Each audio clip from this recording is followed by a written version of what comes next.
You had that child without my consent. Leave now, the millionaire CEO warned. But 4 years later, he saw her strolling with a beautiful daughter.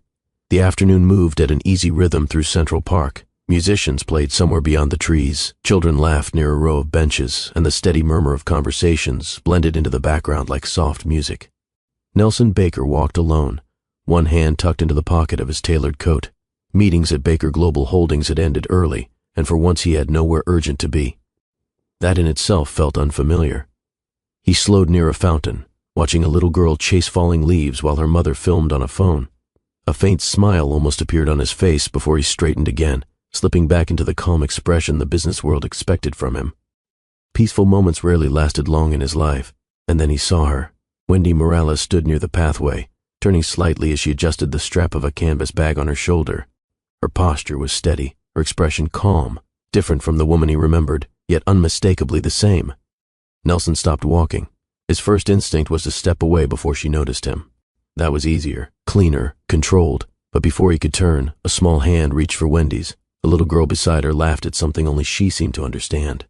Dark curls framed her face, and when she looked up, bright eyes wide with curiosity, Nelson felt the world narrow into silence. He didn't know why his chest tightened. He didn't know why the child's smile felt familiar enough to unsettle him. Wendy noticed him then. Her gaze met his, steady and unreadable. "Hello, Nelson," she said. His voice came out lower than usual. "Wendy," the girl glanced between them. "Mama, who's that?"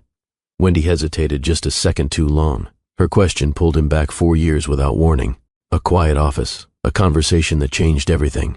"You had that child without my consent. Leave now." He had said it with certainty back then, the voice of a man who believed control solved every problem. Standing in the park now, those words echoed differently. He shifted his weight, forcing his shoulders to relax. "I didn't expect to see you here." "I know," Wendy replied softly. "Life tends to do that." The little girl studied him openly. "Are you Mama's friend?"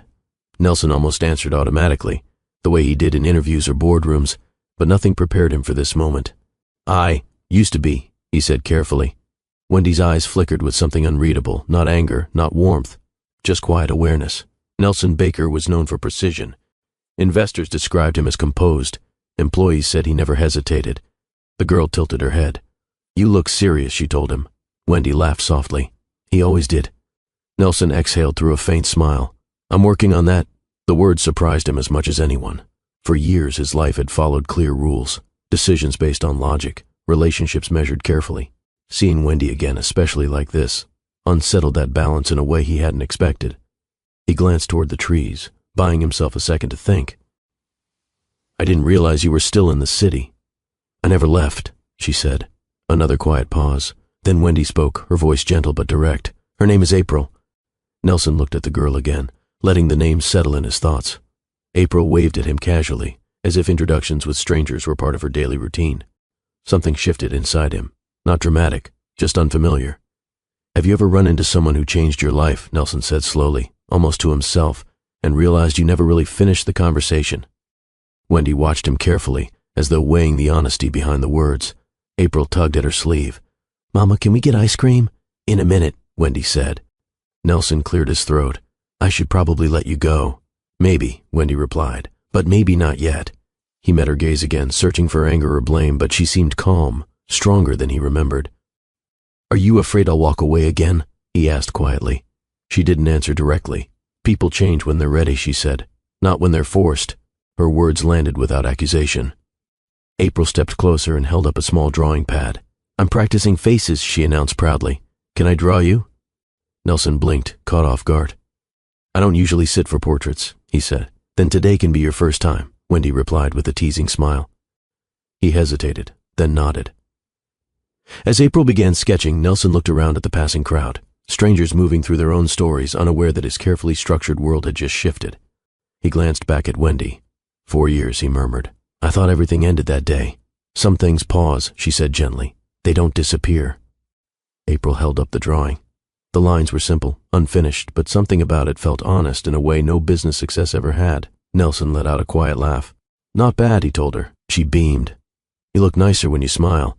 He turned toward Wendy again, the tension between past and present hanging in the air like an unanswered question.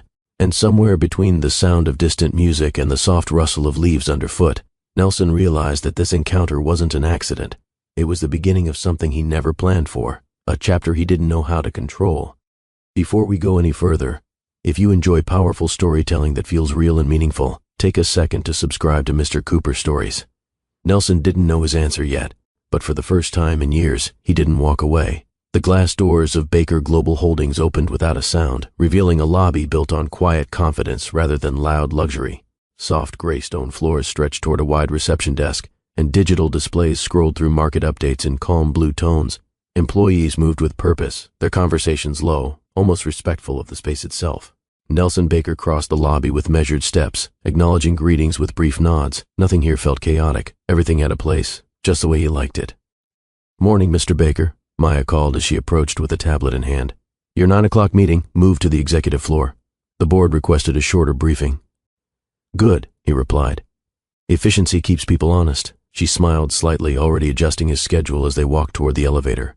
Inside the mirrored walls, Nelson's reflection looked composed, almost untouchable. The doors slid shut, carrying him upward toward another day, built on decisions that shaped thousands of lives, investments, partnerships, expansions. From the outside, his world appeared flawless. From the inside, it felt carefully contained. The executive floor welcomed him with quiet precision. Assistants preparing reports, analysts reviewing charts, the faint tapping of keyboards filling the air. Nelson entered the conference room without hesitation, taking his seat at the head of the table. "Let's begin," he said simply. Slides changed, numbers appeared, strategies were discussed in efficient bursts of dialogue. "Our logistics division is outperforming projections," one director explained. Nelson listened, fingers resting lightly on the table. "Maintain stability," he replied. "Growth means nothing if it isn't sustainable." His voice stayed calm, steady, never rushed, never overly warm. A junior executive tried to lighten the mood with a joke after the meeting wrapped up, but Nelson had already moved on to the next conversation, scanning notes Maya handed him. "You don't take breaks, do you?" she asked quietly as they walked back toward his office. "Breaks slow momentum," he answered. She studied him for a second. "Or they remind people they're human." Nelson gave a faint, polite smile but didn't respond. Routine guided every hour of his day. Morning briefings, strategic calls, precise lunches scheduled between negotiations. Even his office reflected the same mindset: minimal decor, clean lines, a single-frame certificate instead of personal photos. Nothing distracted him. Nothing lingered longer than necessary. By late afternoon, the office grew quieter. Sunlight filtered through the high windows, casting a warm glow across Nelson's desk, the only softness in a room defined by order. He finished reviewing a contract and leaned back slightly, eyes drifting toward the city skyline beyond the glass. A faint memory crossed his mind: laughter in a park, a child holding up a sketchbook, but he pushed the thought away, returning to the numbers in front of him.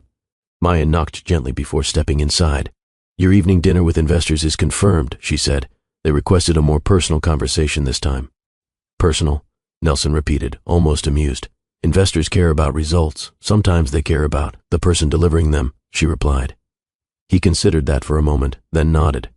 "Add it to the schedule." When she left, silence settled again. Nelson glanced at his phone. No new messages, no personal notifications, only business alerts stacked neatly on the screen. He set the device down slowly. Success had filled his calendar, his accounts, his reputation. Yet moments like this, when meetings ended and the office grew still, revealed a quieter truth.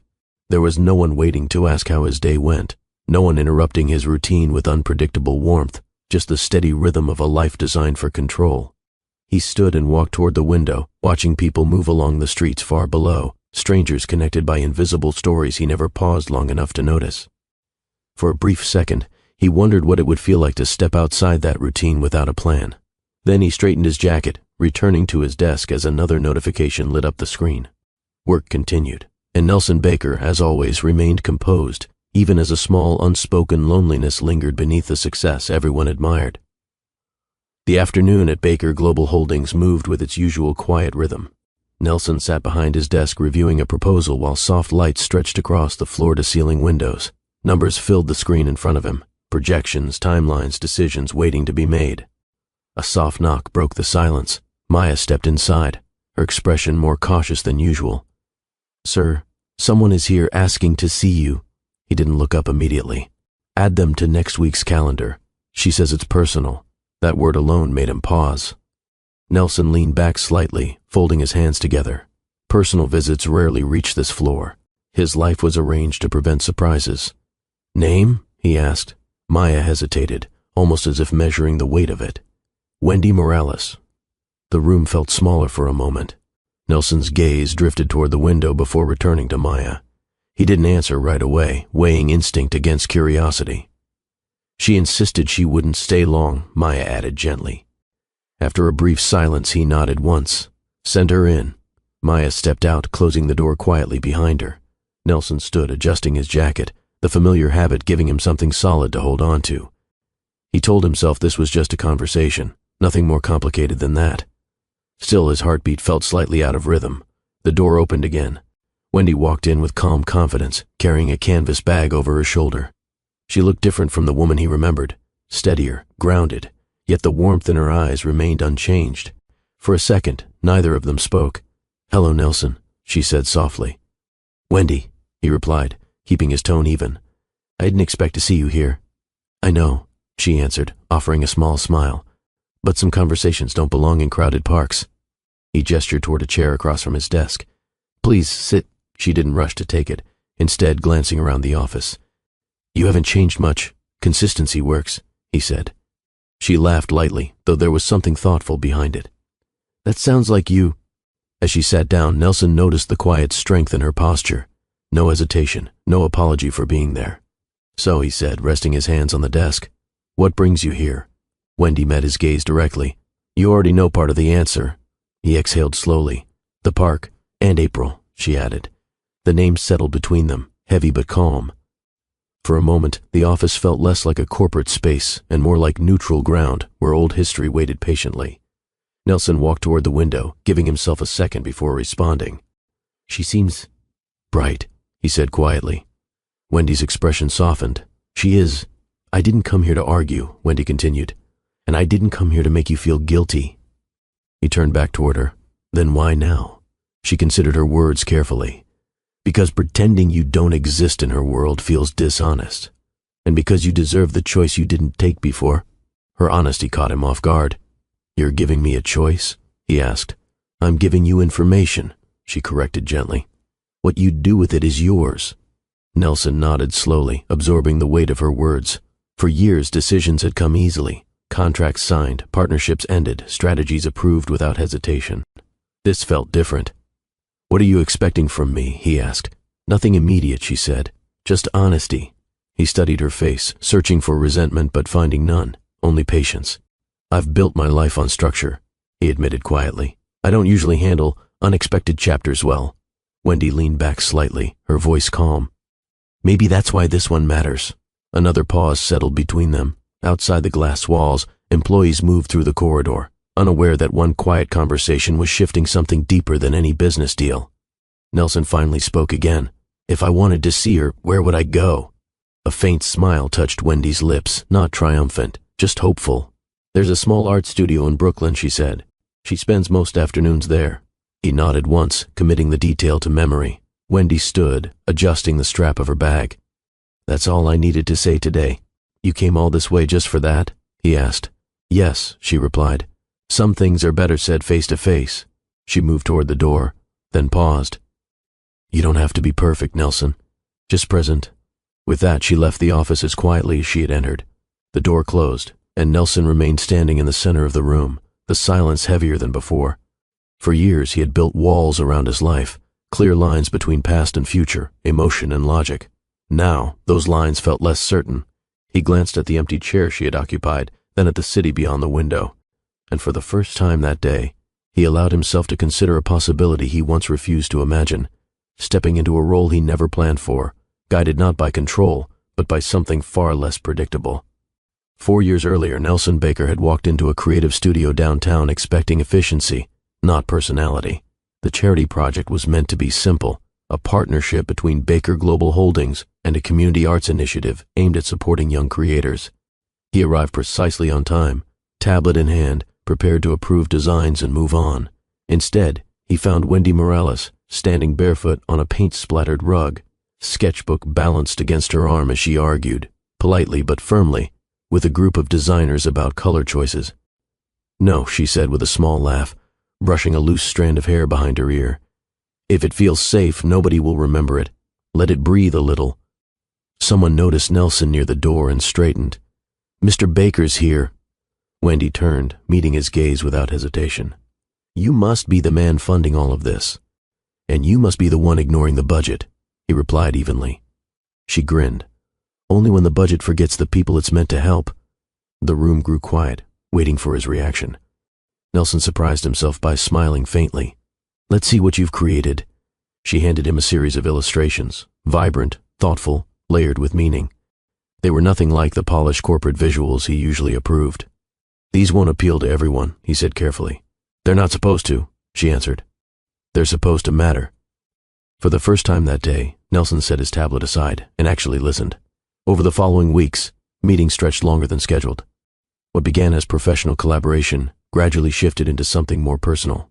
Long discussions about art, responsibility, and the strange balance between ambition and compassion.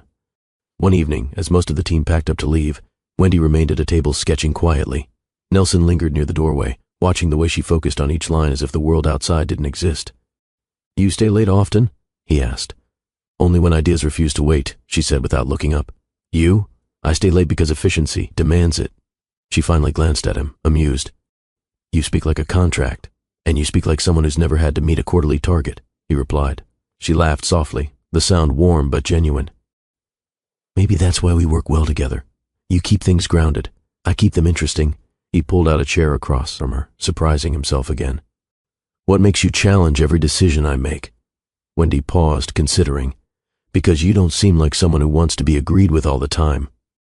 Her honesty felt refreshing, even unsettling. Over coffee breaks that turned into long conversations, Nelson found himself talking about things he rarely shared. The pressure of building a company young, the loneliness that came with constant expectations. Wendy listened without trying to fix anything. She simply asked questions that made him think differently. You ever take a day off? She teased once. Time off creates inefficiency, he said automatically. She shook her head. Or maybe it creates space for things you didn't plan. He didn't answer then, but later that night he caught himself replaying the conversation while staring at the city lights from his office window. The charity launch approached quickly, bringing long hours and late-night preparation. One evening, a sudden power outage forced the team to pause their work. The studio fell quiet except for soft laughter and the faint glow of emergency lights. Wendy sat beside Nelson on the edge of a table, sharing a cup of tea someone had brewed earlier. Do you ever get tired of being the person everyone expects you to be? She asked gently. Or they create distance, she replied. Her words lingered between them. For a moment, neither spoke.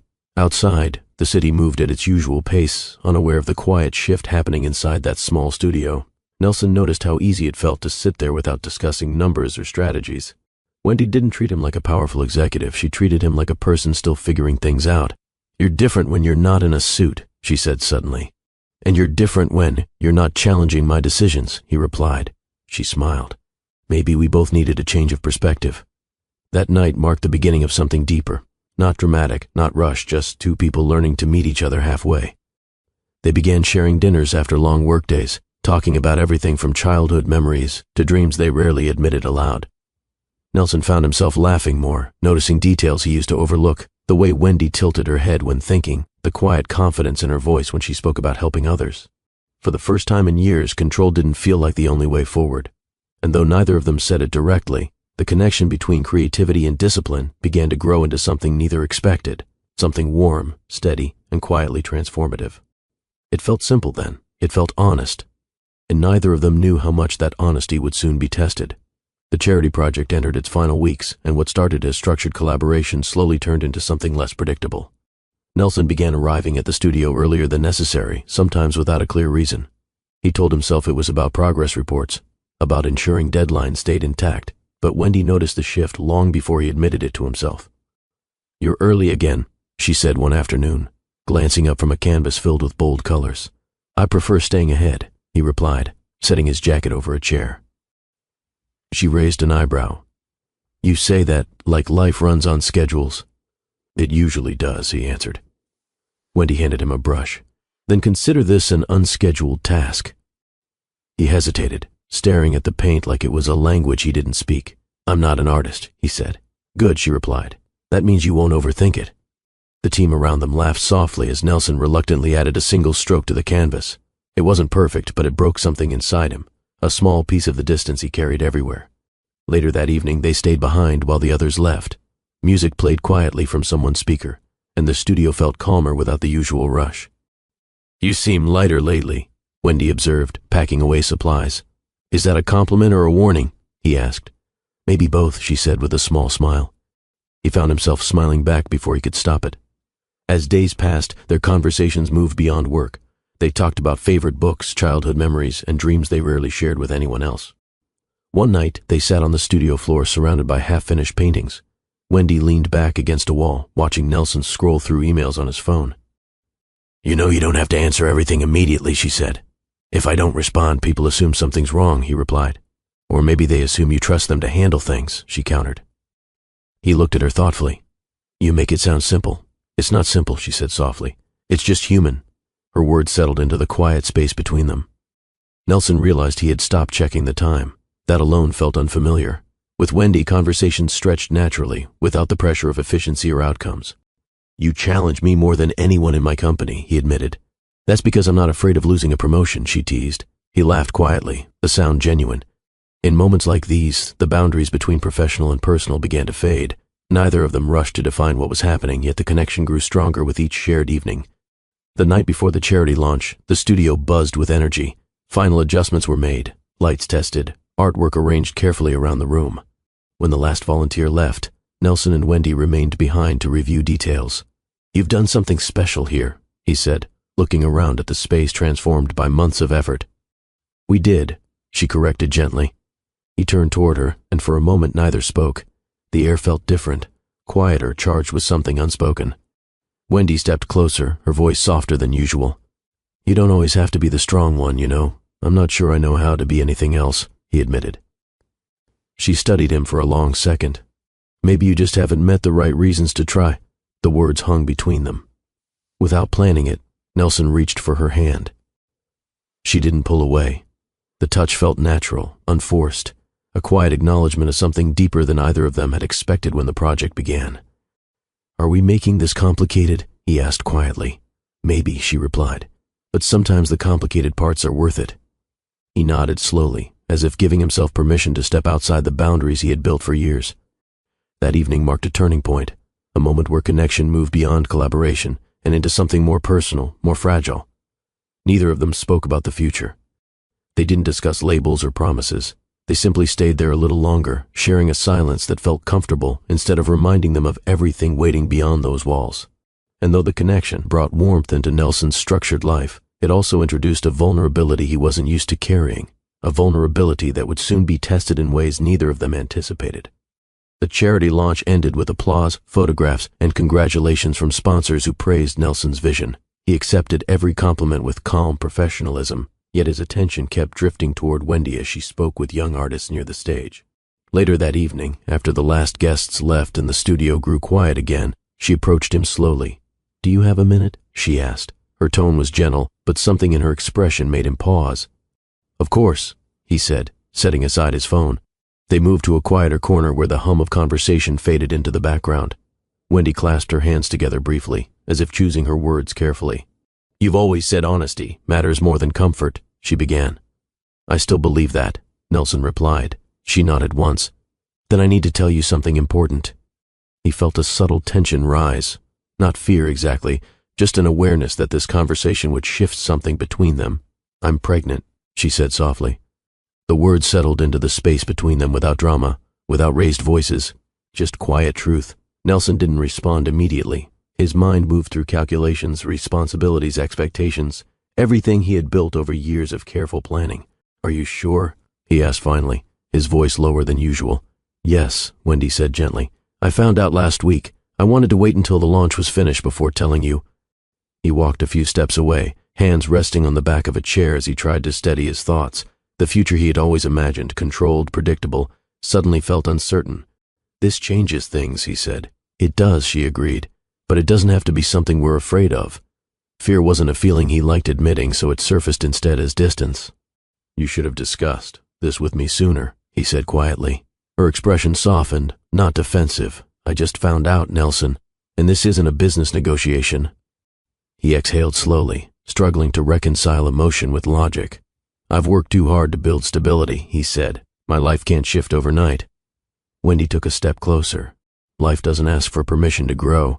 The words unsettled him more than he expected. For years he had believed preparation prevented chaos. Now he felt unprepared in a way he couldn't control. Silence stretched between them, heavy with everything neither wanted to say but couldn't avoid. Nelson finally spoke, his tone sharper than he intended. You had that child without my consent. Leave now. The sentence landed harder than he expected. The moment it left his mouth, he saw the hurt flicker in Wendy's eyes, not loud or dramatic, just quiet disappointment. She didn't argue. She didn't raise her voice. Instead, she nodded slowly, absorbing the weight of his reaction. I didn't come here to ask for permission, she said gently. I came because honesty matters. He looked away, unable to meet her gaze. Wendy picked up her bag and moved toward the door, pausing only briefly. I hope one day you understand that control isn't the same as strength. The studio felt emptier after she left. Nelson stood alone, replaying the conversation in his mind, convincing himself he had made the logical decision, protecting his future, preserving stability. Yet as the lights dimmed and the quiet settled around him, something inside felt unsettled in a way no successful deal had ever caused. He returned to work the next morning with renewed focus, burying himself in expansion plans and new partnerships. The memory of Wendy's calm expression lingered at the edge of his thoughts, but he pushed forward, believing distance would eventually make everything simpler. Years passed. Success grew, but the echo of that moment never completely disappeared, waiting quietly beneath the surface, ready to return when he least expected it. The weeks following Wendy's departure blurred into long workdays and even longer nights. Nelson expanded Baker Global Holdings into new markets, signed partnerships that placed his name in headlines, and delivered interviews where his confidence sounded effortless. Colleagues praised his focus, investors admired his discipline, and yet, when meetings ended and the office emptied, the silence felt heavier than before. One evening, Maya stepped into his office with a folder. You've had 3 offers to collaborate on creative initiatives, she said, similar to the last charity project. Nelson didn't look up. Decline them. All of them? Yes. She hesitated but nodded, closing the door quietly behind her. He told himself it was efficiency. Avoid distractions, maintain forward momentum. Still, sometimes when he paused long enough to think, he caught himself remembering small details. Wendy laughing at one of his overly serious comments, the way she insisted that success meant more than numbers. He brushed those thoughts aside, returning to spreadsheets and projections. Work remained predictable. Work never asked him to feel more than he wanted to. Months turned into years, each marked by milestones that would have satisfied anyone else. New offices opened across continents. Media outlets described Nelson as one of the most disciplined leaders of his generation. At a private dinner celebrating another successful quarter, a senior investor raised a glass. To Nelson, the man who never lets emotion cloud his judgment. Laughter filled the room, but Nelson only offered a polite smile. Later that night, standing alone near a balcony overlooking the city, he replayed the words in his mind. Never lets emotion cloud his judgment. It sounded like praise, yet it felt strangely empty. Victor, an old business associate, joined him. You should be proud, he said. Most people chase stability their whole lives. You built it before turning 30. Nelson nodded faintly. Stability isn't always the same as satisfaction. Victor studied him carefully. That doesn't sound like the man I used to know. People evolve, Nelson replied. He didn't explain further. Somewhere deep down he wondered whether the choices he made 4 years earlier had shaped more than his career, whether they had quietly closed a door he wasn't ready to lose. The memory faded as the present rushed back in. The afternoon in Central Park, Wendy's calm voice, April's bright smile. Nelson sat at his desk late one evening, scrolling through his calendar without seeing the words clearly. His mind drifted back to the conversation in his office earlier that day. The way Wendy said he deserved a choice. For years he had avoided looking back. Now the past stood in front of him, asking whether he was willing to change. He opened a blank note on his tablet and typed a single word, Brooklyn. The studio address Wendy mentioned earlier returned to him with surprising clarity. He stared at the screen, considering the implications. Visiting would mean stepping into something uncertain, into a world that didn't follow contracts or strategies. His phone buzzed with another business alert, pulling him briefly away from the thought. He answered quickly, his voice steady, professional, the version of himself everyone expected. When the call ended, the quiet returned. Nelson leaned back in his chair, eyes fixed on the city lights beyond the window. For the first time in years, he allowed himself to acknowledge something he rarely admitted aloud. Success had filled his life with movement, but it hadn't replaced what he lost. He closed the tablet slowly and stood, reaching for his coat. The decision felt small. Just a visit, just a conversation. Yet as he walked toward the elevator, he sensed that this choice carried more weight than any deal he had ever signed.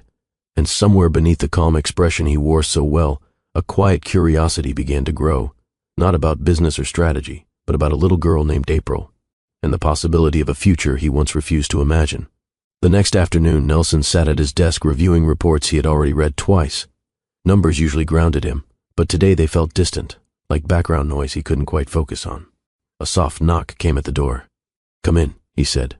Wendy stepped inside again, calm and composed, her presence immediately shifting the atmosphere of the room. She didn't carry tension with her, just quiet certainty. "I won't take much of your time," she said. "You said that yesterday," he replied, gesturing toward the chair across from him. She sat, folding her hands loosely in her lap. "I thought it might be easier to keep things brief, but honesty rarely works that way." Nelson leaned back slightly. "You've always been direct."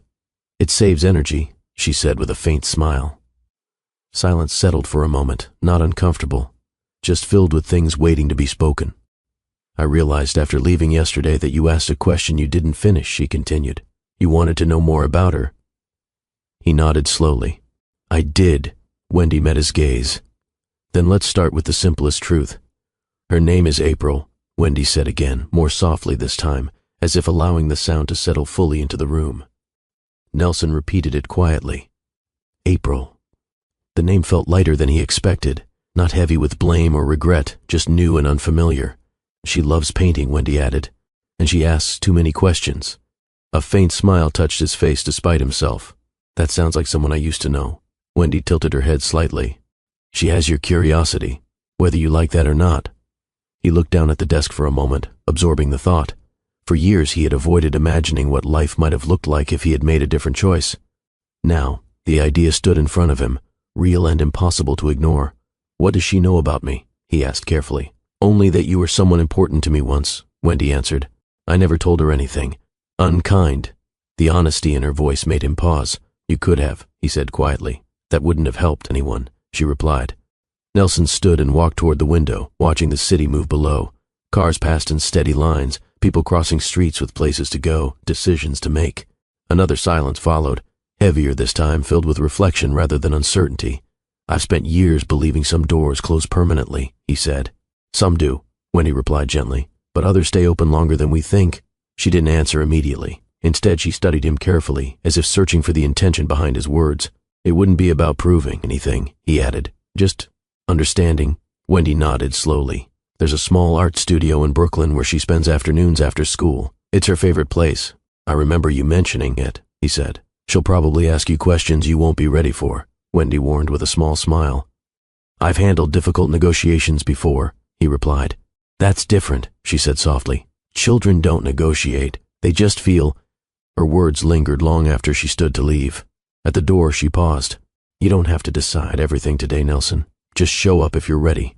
When she left, the office felt quieter than before, but not empty. Nelson returned to his desk and opened his calendar again. The afternoon slot he had left blank waited like an invitation. He hesitated only briefly before adding a single note: Brooklyn, 3 p.m. The decision wasn't dramatic. No sudden music, no grand realization, just a quiet step forward. And as he closed his tablet, he realized something had shifted, not in the world outside, but inside him. For the first time in years, the future didn't feel like a carefully written plan. It felt like a question waiting to be answered. Brooklyn felt nothing like the polished rhythm of Nelson's corporate towers. Street vendors chatted casually with customers, bicycles moved between cars, and music drifted from a nearby cafe as he stepped out of his car and looked at the address on his phone. The art studio sat between a bookstore and a small bakery, its wide windows covered with colorful paintings made by children. Handwritten signs decorated the glass, uneven letters, bright colors, unapologetically imperfect. Nelson adjusted his jacket, suddenly aware that he looked out of place. For a moment he considered leaving. He told himself he could always come back another day, prepare better, think through what he would say. That was his usual way of approaching uncertainty. But then he remembered Wendy's words, "Just show up if you're ready." He reached for the door and pushed it open. Warm laughter greeted him immediately.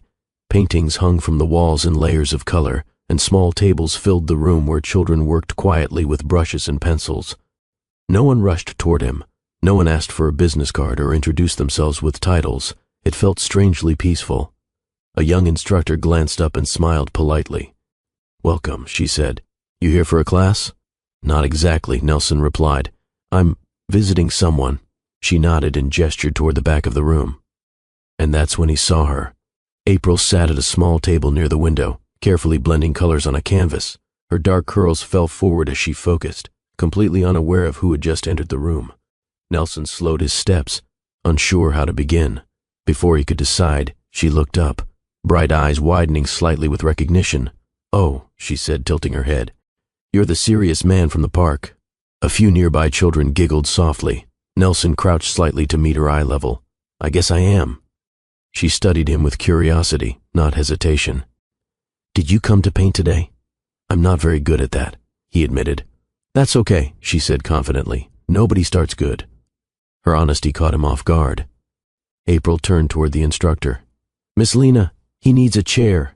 Within seconds, a small seat appeared beside her table. Nelson hesitated before sitting down, feeling both awkward and oddly comfortable at the same time. "What are you working on?" he asked. "A family picture," she replied, pointing at the canvas. Shapes and colors formed figures holding hands, simple but full of energy. He noticed one space left unfinished. "Who goes there?" he asked gently. She shrugged. "I'm still deciding." The answer lingered longer than he expected. April handed him a paintbrush without hesitation. "Your turn." Nelson stared at it like a challenge he hadn't agreed to accept. "I haven't painted since school," he said. "Then you're overdue," she replied matter-of-factly. He dipped the brush into a soft blue color, adding a small line to the corner of the canvas. The movement felt simple, almost calming, nothing like the high-pressure decisions he made every day. "See?" April said proudly. "You're learning." He laughed quietly, the sound surprising even him. Across the room, he noticed Wendy standing near a shelf, watching silently. She didn't interrupt, didn't rush the moment, just observed with a calm expression that felt encouraging rather than expectant. "You came," she said softly when their eyes met. "I said I would consider it," he replied. "And?" she asked gently. He glanced back at April, who was now explaining color choices with serious concentration. "I'm still considering," he admitted. Wendy smiled faintly, understanding more than he said out loud. As the afternoon continued, Nelson found himself staying longer than planned, helping mix colors, answering April's endless questions, listening to children laugh over small creative victories. Nothing about the studio followed his usual rules. There were no schedules posted on the walls, no strict hierarchy guiding conversations. Yet for the first time in a long while, he didn't feel the need to check his phone every few minutes. When the session ended, April held up the painting proudly. "You helped," she said, pointing to the blue line he added earlier. "It was a small contribution," he replied. "Small things still matter," she said. The words landed quietly but deeply. As he stood to leave, Nelson felt something unfamiliar, not pressure, not uncertainty, just a gentle shift in perspective. Outside the studio, the city continued moving as it always had. Cars passed, people hurried along sidewalks, and his driver waited nearby. But before stepping into the car, he glanced back through the window one last time. Inside, April laughed while showing Wendy the finished painting, and for the first time since he entered that door, Nelson realized he didn't feel like a visitor anymore. He felt like someone standing at the edge of a new chapter, unsure of every step ahead, but no longer determined to turn away. Nelson told himself the second visit would be brief, just a quick stop after a morning of meetings, a polite follow-up, nothing more.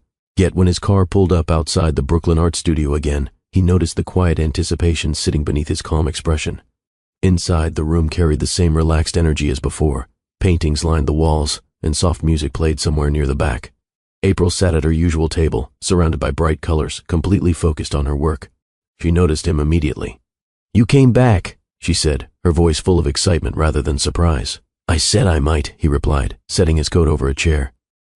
"That means yes," she said confidently, sliding a blank canvas toward him. He raised an eyebrow. "You're very sure of yourself." She nodded. "Mama says confidence is just practice." Nelson glanced across the room where Wendy arranged brushes for another group. She offered him a small, encouraging smile but didn't step in, letting the moment belong to him and April. He sat down slowly, realizing he hadn't checked his phone since walking through the door. "Today we're painting feelings," April announced, handing him a palette filled with soft colors. "I'm not sure I know how to paint feelings," he admitted. "You do," she insisted. "Everyone does." She dipped her brush into yellow paint, adding bright strokes across her canvas. Nelson watched carefully before choosing a deep blue shade, unsure why that color felt right. "What does blue mean?" he asked. It depends, she replied thoughtfully. Sometimes calm, sometimes thinking too much. He laughed quietly. That sounds familiar. They worked side by side, conversation flowing easily. About school, favorite snacks, and how she believed every color had a personality. Across the table, another child asked Nelson about his job. I help companies grow, he explained simply. That sounds boring, April whispered, trying not to laugh. Sometimes it is, he admitted. The honesty surprised him. He wasn't performing or managing impressions here, he was just talking. After a while, April leaned closer to study his painting. You're getting better, she said. You don't look as serious when you paint. Is that a compliment? He asked. It means you look happier, she replied. Her words stayed with him longer than he expected. As the afternoon stretched on, Nelson realized he had stopped watching the clock entirely. The usual tension he carried during meetings, the constant awareness of time, faded into the background. Wendy approached quietly, holding 2 cups of tea. She handed one to him without interrupting April's explanation about mixing colors. You're fitting in faster than I expected, she said softly. I'm not sure I fit, he replied. You stayed, she said. That's enough for today. He nodded, appreciating the simplicity of her words. When the session ended, April held up both canvases, hers filled with bold shapes, his marked by thoughtful strokes that reflected more emotion than he intended to show. This one's yours, she said, offering it to him. I should leave it here, he replied. No, she insisted. You need proof you tried. He accepted the painting carefully, unsure why it felt meaningful. Outside the studio, the late afternoon light softened the busy streets. Nelson paused before getting into his car, looking down at the canvas in his hands. It wasn't perfect. It wasn't even particularly polished. As he settled into the back seat, he caught his reflection in the window. For the first time in years, the expression staring back at him looked less guarded. The paintbrush, simple as it was, had done more than add color to a canvas. It had begun to loosen the grip of control he had held onto for so long. What began as a single visit slowly became a quiet habit. Nelson didn't announce his arrival anymore. He simply stepped into the Brooklyn Art Studio after work whenever his schedule allowed. At first, the instructors greeted him with polite curiosity. Within weeks, they welcomed him like someone who had always belonged there. He stopped wearing formal jackets during these visits, choosing simpler clothes that felt less like armor. The children noticed immediately. You look different today, April said one afternoon, tilting her head as she studied him. Different how? He asked. And though he couldn't fully explain why, he found himself looking forward to the next visit, not as an obligation but as something quietly important. And with each visit, the distance he once felt between his world and theirs grew smaller. Less like a boss, she replied. Wendy laughed softly from across the room. Careful, she tells the truth whether you're ready for it or not. Nelson found himself laughing too, a sound that felt natural instead of calculated. He began helping in small ways, setting up easels, refilling paint cups, encouraging hesitant children to try new ideas. No one asked him to do these things. They simply happened. One afternoon, Nelson arrived early and sat quietly near the window while April worked on a new project. He didn't interrupt, didn't offer suggestions, just observed. You're quieter today, Wendy said, joining him with 2 cups of tea. But it represented something new, a moment where he allowed himself to participate instead of observe from a distance. I'm learning that not every moment needs direction, he replied. She smiled gently. That's a big step for you. Is it that obvious? He asked. Only to people who've seen you try to organize a paint table like a boardroom, she teased. He shook his head, amused. Old habits. They watched April laugh with another child, completely absorbed in the moment. She talks about you at home, Wendy said after a pause. Nelson looked at her, surprised. What does she say? That you listen, she replied simply. I'm still figuring out where I fit in all of this, he admitted quietly. The words carried more weight than any business compliment he had ever received. You don't have to define it yet, Wendy said. Just let it grow naturally. For once, he didn't feel the urge to analyze every possibility. Sitting there, watching the quiet rhythm of creativity unfold, felt enough. As weeks passed, Nelson became part of the studio's everyday energy. The children greeted him with casual excitement, sometimes asking about his work, sometimes ignoring him completely while focused on their own projects. One afternoon, a shy boy struggled with a painting, frustration written across his face. Nelson knelt beside him, unsure what to say. What if it doesn't turn out right? The boy asked. Nelson thought for a moment before answering. Then you try again. Most things worth doing take more than one attempt. April overheard and grinned. See, he gives good advice sometimes. Wendy watched the interaction quietly, a warmth in her eyes that Nelson noticed but didn't comment on. Later, as the session ended, she walked beside him toward the door. "You've changed more than you realize," she said softly. "I'm just spending time here," he replied. "That's exactly what change looks like," she answered. Outside, the city felt different than it had weeks earlier, less like a place he needed to manage and more like a space where unexpected moments could exist without planning. Before leaving, April ran up and handed him a small drawing, 3 figures standing near a bright blue shape that looked like water. "What's this one called?" he asked. She thought carefully. "Not finished yet." He nodded, understanding more than she probably realized. As he walked back to his car, he noticed how naturally his thoughts drifted toward the next visit instead of the next meeting. The transformation wasn't dramatic or sudden. It was quiet, steady, and built from small moments that didn't demand control, only presence. For the first time in years, Nelson Baker felt less like an observer of life and more like someone learning how to belong within it. The small cafe near the Brooklyn studio had become a quiet meeting spot for artists and parents waiting for classes to end. One evening, after the children left, Wendy gestured toward an empty table by the window. "Do you have time for coffee?" she asked. Nelson checked his watch out of habit, then slipped it back into his pocket.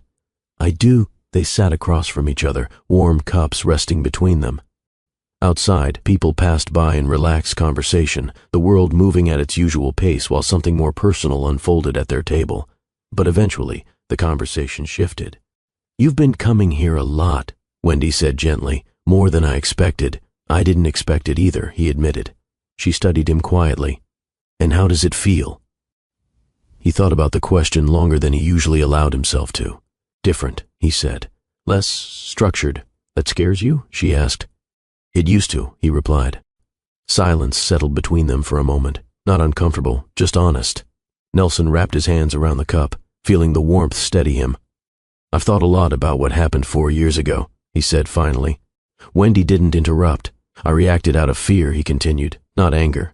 I convinced myself I was protecting everything I'd built." Her expression softened, though she didn't immediately respond. "I know," she said after a moment. "I saw it in your eyes back then." He looked surprised. "You did?" "Yes," she replied. "That's why I didn't argue. You weren't ready to hear anything else." He nodded slowly, absorbing her perspective. "I can't change what I said," he added quietly, "but I wish I had listened longer before deciding." Wendy's voice remained calm. "Regret can teach us something, as long as it doesn't trap us." The honesty in her tone made the conversation feel lighter instead of heavier.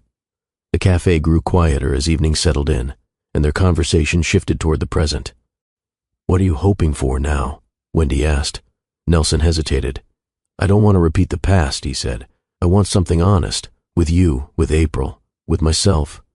She traced the rim of her cup thoughtfully. "Honesty takes patience," she replied, "and trust grows slowly." "I'm learning that," he said with a faint smile. Her eyes softened slightly. "I can see that." Their hands brushed briefly when they reached for the sugar bowl at the same time. The contact felt natural, not rushed, a quiet reminder of the connection they once shared. Outside, streetlights flickered on, reflecting against the cafe windows. "You know," Wendy said, leaning back in her chair, "there were moments when I thought you'd never come back into our lives." "I thought that too," he admitted. "And now?" she asked. He considered his answer carefully. "Now I'm not trying to control what this becomes. I'm just trying to be present." A small smile appeared on her face, not dramatic, just genuine. "That's enough for now," she said. As they stood to leave, Nelson realized something had shifted again, not in a dramatic way, but in a quieter, deeper sense. The conversation hadn't erased the past or solved every uncertainty, but it had opened space for understanding, and as they walked back toward the studio together, side by side without pressure or expectation, Nelson felt a calm certainty he hadn't experienced in years, a feeling that growth didn't have to come from grand gestures. Sometimes it began with simple moments, shared over coffee, built on honesty, and carried forward one quiet step at a time. Back at Baker Global Holdings, subtle shifts in Nelson's routine didn't go unnoticed for long. He left the office earlier some afternoons. He declined a few high-profile networking invitations, and during meetings his attention occasionally drifted, not away from responsibility but towards something quieter that now existed beyond spreadsheets and projections. During a strategy session, Victor leaned back in his chair, studying him carefully. "You've been dividing your time differently lately," he said once the others stepped out. Nelson closed a file calmly. "I've been reassessing priorities." Victor gave a small, knowing smile. That's a diplomatic answer. The board is asking questions. About what? Nelson asked evenly. About whether personal matters are influencing your public image, Victor replied. The words didn't sound harsh, but they carried weight. Nelson folded his hands on the table. My decisions remain professional. I know that, Victor said, but perception matters just as much as reality in this industry. Nelson nodded slowly. He had built his reputation on precision and emotional distance. Stepping into a more personal chapter of his life felt unfamiliar to those who only knew him as a strategist. Still, he didn't rush to defend himself. Later that evening, Maya entered his office with a folder filled with media updates. Some outlets noticed you visiting the Brooklyn Art Studio, she said gently. Nothing negative, just curiosity. Nelson skimmed the headlines briefly. Most described him as a leader exploring community engagement, but he recognized the undertone of speculation. Should I prepare a statement? Maya asked. No, he said after a moment. There's nothing to explain. She hesitated. I'm only asking because your image has always been controlled. He smiled faintly at the word. Maybe it doesn't have to be all the time. Maya studied him carefully. You seem calmer lately, she admitted. That surprises you? He asked. A little, she replied with honesty, but it's not a bad change. After she left, Nelson leaned back in his chair, considering how different his life looked compared to a few months earlier. The world he once managed with careful distance now pressed gently against the boundaries he had created, and instead of resisting, he found himself wondering whether those boundaries needed to remain as strict as before. That weekend, Nelson met Victor again at a quiet rooftop restaurant overlooking the city. The conversation turned quickly toward business, but Victor eventually leaned forward, lowering his voice. I'm not here to criticize, he said. Just to remind you that public perception can shift quickly. Nelson sipped his drink thoughtfully. And what if I'm not interested in maintaining the same perception anymore? Victor raised an eyebrow. That's a significant change. Maybe the image I built was only part of who I am, Nelson replied. Victor studied him for a moment, then smiled faintly. You sound different, less guarded. Nelson didn't deny it. Success taught me how to lead, he said quietly, but life outside the office is teaching me how to live. The words surprised even him, yet they felt honest. Victor nodded slowly. Just be prepared. Not everyone will understand. I'm not asking them to, Nelson replied calmly. As the evening ended, Nelson walked toward the elevator, reflecting on how far he had come from the man who once believed every aspect of life needed to fit a precise strategy. Pressure from the outside. World hadn't disappeared. Investors still watched. The media still speculated, and colleagues still wondered whether his focus had shifted. But for the first time, he didn't feel the need to adjust himself to meet expectations. Instead, he chose something quieter, more authentic, allowing his life to expand beyond the limits of reputation. And though the decision felt subtle, it marked another step toward the future he was slowly learning to embrace. The studio was quieter than usual that evening.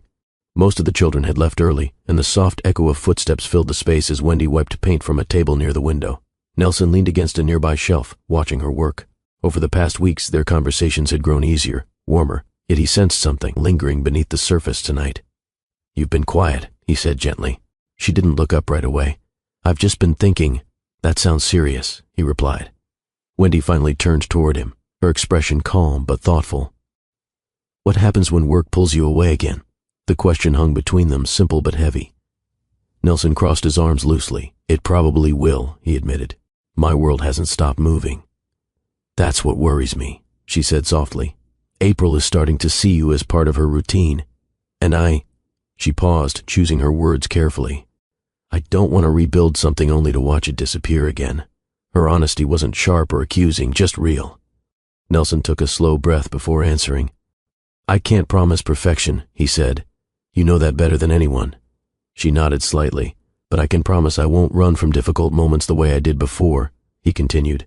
I've learned that avoiding uncertainty doesn't make it disappear. Wendy studied his face, searching for the certainty behind his words. You sound different, she said quietly. I feel different, he admitted. She walked toward the table where April had left a half-finished painting earlier that day, bright colors blending into shapes that hinted at something still forming. Change is easy to say, she murmured. Living it is harder. I know, he replied. That's why I'm not asking for trust overnight. The calm honesty in his voice softened the tension slightly. Wendy leaned back against the table, arms folded loosely. There were nights when I wondered whether you ever thought about us, she said. I did, he answered without hesitation. more than I allowed myself to admit. Her gaze lowered briefly, absorbing the words. Silence settled between them, not uncomfortable, just reflective. Nelson stepped closer, keeping his voice gentle.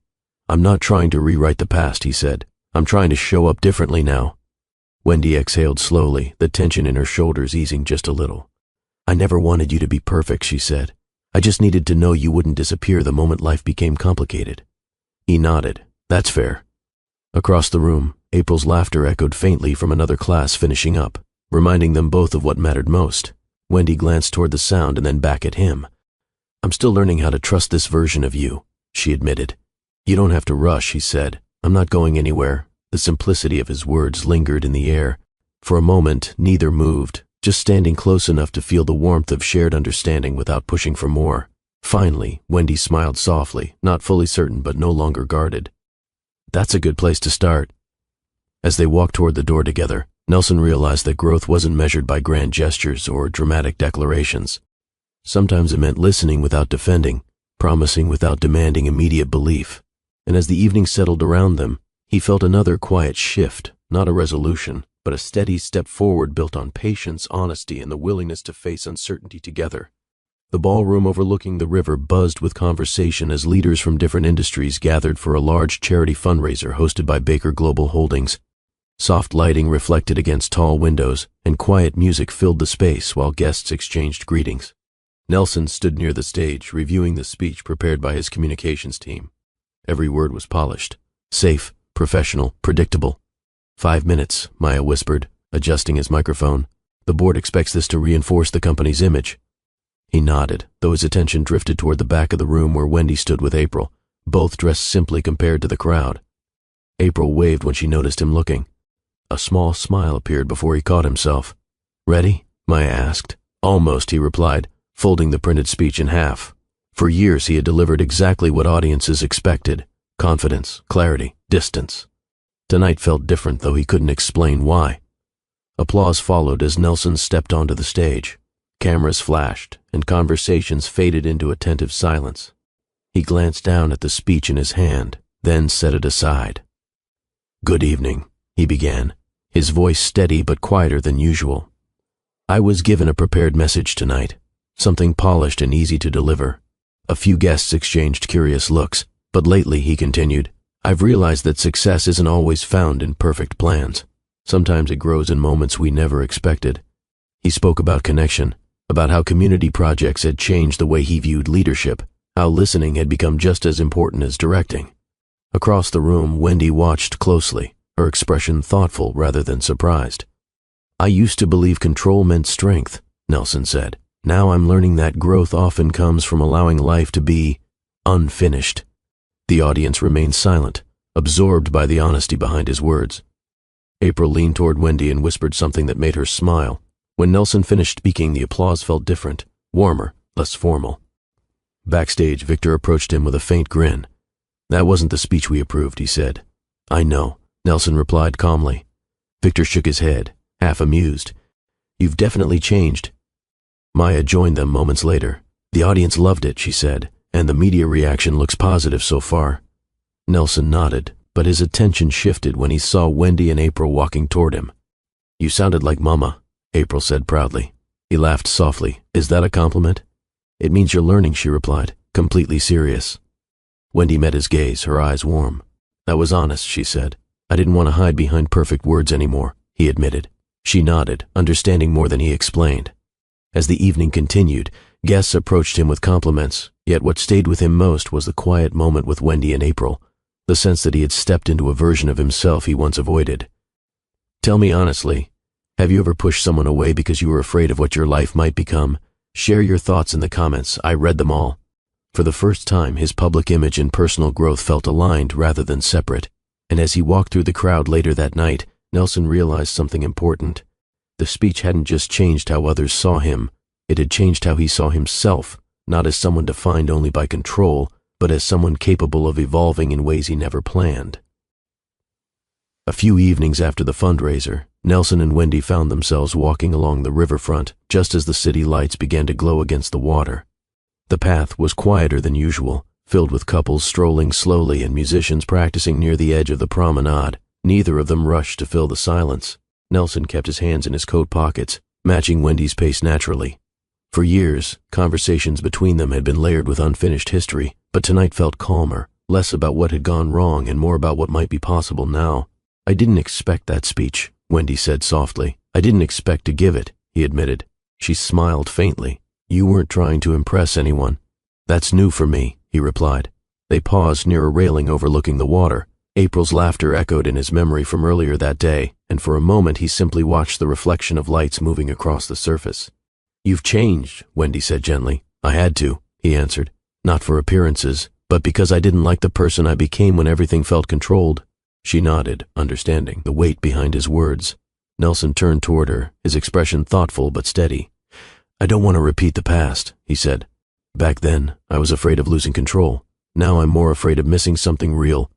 Wendy looked at him carefully, searching for hesitation. She didn't find any. "I never stopped caring," she admitted quietly. "I just needed to see that you could grow beyond the version of yourself that pushed me away." He exhaled slowly, relieved by her honesty. "I don't expect things to go back to how they were," he said. "What we had before was built on excitement. What we have now feels deeper." She smiled softly. "More patient." "Exactly," he said. Their hands brushed naturally as they leaned against the railing, neither pulling away this time. The closeness felt calm, not rushed, not dramatic, simply two people rediscovering each other with clearer understanding. "You know April asks if you're coming tomorrow," Wendy added with a small laugh. "I wouldn't miss it," he replied. Her gaze softened at the certainty in his voice. They continued walking, the city moving quietly around them. A street musician nearby played a gentle melody that blended into the evening atmosphere. "I used to think love was something you planned," Nelson said after a moment. "Something that fit neatly into a schedule. And now?" Wendy asked. "Now I think it's something you grow into," he answered. "One honest moment at a time." She reached for his hand, her fingers warm against his. "This feels different," she said. "It is," he agreed, "because we're not trying to prove anything to anyone." They stopped beneath a row of soft lights stretching across the path. For a brief moment, everything felt still, the past acknowledged but no longer controlling their future. Wendy leaned slightly closer, her voice gentle. "I'm not promising perfection either. I wouldn't believe you if you did," he replied with a quiet smile. She laughed softly, the sound light and familiar. As they resumed walking, their steps naturally fell into sync. There were no dramatic declarations, no sudden changes, just the steady warmth of two people choosing to move forward together again. Because this time, love wasn't built on excitement alone. It was built on patience, understanding, and the quiet confidence that growth had brought them back to each other, not as who they once were, but as who they had become. Months passed gently, marked by small moments rather than dramatic milestones. Nelson balanced work with afternoons at the art studio, and the rhythm of his life shifted into something calmer, something that felt shared rather than managed. One evening, he stood on the rooftop garden of a small cultural center overlooking the city skyline. Soft lights lined the edges of the space, and potted plants created a peaceful atmosphere far removed from corporate settings. He adjusted a simple box in his jacket pocket, exhaling slowly. This wasn't about spectacle. It wasn't about proving anything to the world. It was about choosing the future he had slowly grown into, one built on honesty and patience. Wendy arrived a few minutes later, her expression curious. "You sounded mysterious on the phone," she said with a playful smile. "I wanted tonight to feel intentional," he replied. She glanced around at the quiet rooftop. "It's beautiful. I thought you'd like it," he said. They walked slowly along the garden path, stopping near a railing where the city lights stretched endlessly below them. "For years, I believed perfect timing existed," Nelson began. "I thought life would eventually align with the plans I made." Wendy listened quietly, her eyes warm but attentive. "But meeting April, reconnecting with you, changed how I see things," he continued. "I stopped waiting for everything to feel certain." He reached into his pocket and held out a small ring, simple, elegant, without unnecessary detail. "This isn't about fixing old mistakes," he said softly. "It's about choosing the future we've already started building." Wendy's breath caught slightly, though her expression remained calm. "You've surprised me a lot lately," she said, her voice almost a whisper. "I'm still surprising myself," he admitted. She studied him for a moment, searching his eyes for hesitation. Instead, she found steady sincerity. Wendy stepped closer, her smile trembling gently with emotion. "I never wanted a perfect story," she said. "I just wanted one that felt real." He nodded, understanding completely. She looked at the ring again, then back at him. "Yes," she said softly, but differently this time. Relief and warmth crossed his face as he slipped the ring onto her finger. There were no loud cheers, no cameras capturing the moment, just the quiet sound of the city below and the shared understanding between them. She laughed lightly, brushing a tear from the corner of her eye. "You didn't plan a speech?" "I thought I had learned my lesson about scripted words," he replied with a gentle grin. They stood together at the railing, hands intertwined, watching the light stretch across the skyline. For Nelson, the moment felt grounded, not a dramatic turning point, but the natural continuation of a journey that had begun long before he understood where it would lead. And as they walked toward the exit side by side, he realized something simple yet powerful. The proposal wasn't about changing who they were. It was about honoring the growth that had brought them back together, stronger, more patient, and ready to move forward without fear of imperfection. A year passed quietly, marked by small celebrations instead of dramatic headlines. Inside the headquarters of Baker Global Holdings, Nelson's office looked subtly different than before. The glass walls and clean lines remained, but now a few colorful drawings rested beside neatly arranged documents. One crayon sketch sat at the center of his desk, 3 stick figures holding hands beneath a bright sun. Maya stepped inside carrying a folder. She paused when she noticed the drawing. "New artwork?" she asked with a smile. "April insists I keep the latest version visible," Nelson replied, adjusting it slightly. "I think it suits the room," she said. He glanced around, realizing she was right. The space felt warmer, less rigid, a reflection of how his life had shifted beyond work alone. As she left, he picked up the drawing again, tracing the uneven lines with quiet appreciation. Success used to be defined by contracts and expansion plans. Now it carried different meaning. Moments shared, laughter heard, connections built without calculation. Later that afternoon, April burst into the office with Wendy close behind, her energy filling the room instantly. "I made something new," she announced, holding up a colorful painting. Nelson stood from behind his desk, smiling as she handed it to him. "What's this one called?" he asked. She thought carefully before answering. "Family." The word felt simple yet powerful. Wendy watched from a distance, her eyes warm. "She worked on it all week," she said softly. Nelson studied the painting, bright shapes blending together, each figure different but connected. He set it gently beside the earlier drawing, creating a small gallery of moments that mattered more than he once imagined possible. April climbed into a chair, swinging her legs. "Are you busy today?" she asked. "I finished my meetings early," he replied. "What do you have planned?" "We're going to the park," she said excitedly. "You promised." He glanced at Wendy, who nodded with a knowing smile. "I never forget important promises," he said. That evening, they walked through Central Park together, golden leaves drifting across the pathways just as they had on the day Nelson first saw them again. April ran ahead, chasing shadows and laughter, while Nelson and Wendy walked side by side. 4 years ago," he said quietly, "I thought I had lost everything that mattered." Wendy looked at him thoughtfully. "And now?" He watched April spinning in circles beneath the trees, her laughter echoing through the open space. "Now I realize I was just beginning," he said. They paused near the same fountain where their unexpected reunion had started, a full circle that felt natural rather than forced. For years, Nelson had believed the future was something to control, something to shape carefully through strategy. But standing there with Wendy's hand in his and April's laughter filling the air, he understood a different truth. The future wasn't a plan waiting to be perfected. It was a story still unfolding, one shaped by patience, growth, and the willingness to embrace moments that couldn't be predicted. As they continued walking, the city lights began to glow softly around them, blending into the warmth of the evening, and for the first time in his life, Nelson Baker didn't measure success by numbers or achievements. He measured it by the quiet certainty that he was exactly where he was meant to be, surrounded by the people who turned his carefully structured world into something fuller, kinder, and endlessly alive. If Nelson and Wendy's journey meant something to you, tap the like button and subscribe to Mr. Cooper Stories for more unforgettable stories about growth, second chances, and real-life choices.